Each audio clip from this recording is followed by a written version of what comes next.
नमस्कार, आपण पाहत आहे भांडा फूड न्यूज. एका दमात भ्रष्टाचारी कोमात. सोशल मीडिया, कर्जबाजारी, गुन्हेगारी, सट्टेबाजी, चोरी, मटका, जुगार, दारू, सावकारशाही, न्यायाच्या प्रतीक्षेत प्रशासन.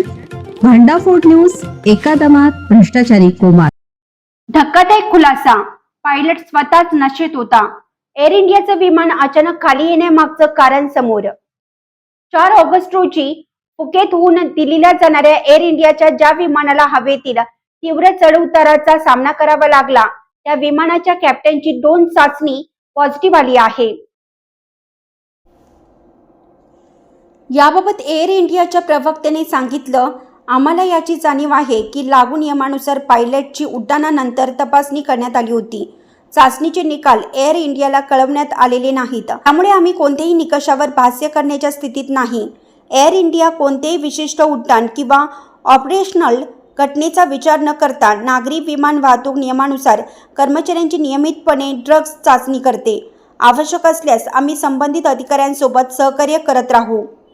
डोप टेस्टचा निकाल अशावेळी आला आहे जेव्हा हवाई वाहतूक अधिकारी 4 ऑगस्ट रोजी झालेल्या हवेतील तीव्र चढउताराच्या घटनेची चौकशी करत आहेत. त्या घटनेत विमान अचानक सुमारे 300 फूट खाली आलं, ज्यामुळे प्रवासी आणि कर्मचारी जखमी झाले.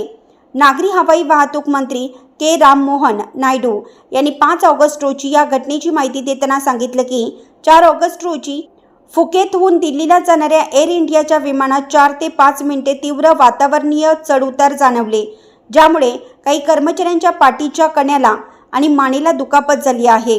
जखमांच्या तीव्रतेबद्दल विचारलं असता मंत्री म्हणाले की 2 कर्मचाऱ्यांच्या पाठीच्या खालच्या भागाला आणि मानेला दुखापत झाली आहे. डॉक्टरांनी त्यांना विश्रांती घेण्याचा सल्ला दिला असल्याचं त्यांनी सांगितलं. 4 ऑगस्ट रोजी झालेल्या या घटनेनंतर 13 प्रवासी 4 कर्मचाऱ्यांना उपचारासाठी रुग्णालयात दाखल करण्यात आले होते.